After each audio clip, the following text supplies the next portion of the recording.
Hello friends,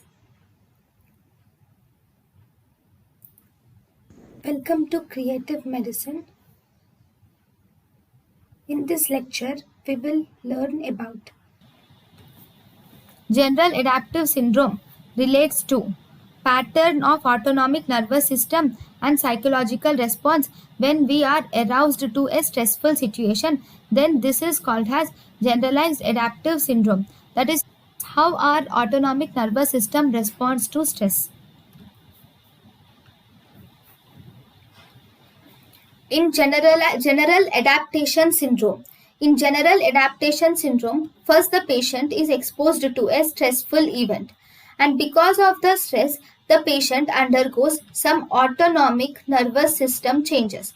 Especially if it is stressful event, sympathetic nervous system will get activated, and because of that, there will be increased heart rate, increased BP will be seen in the patient, and also there will be increased physiological response can also be seen in the patient.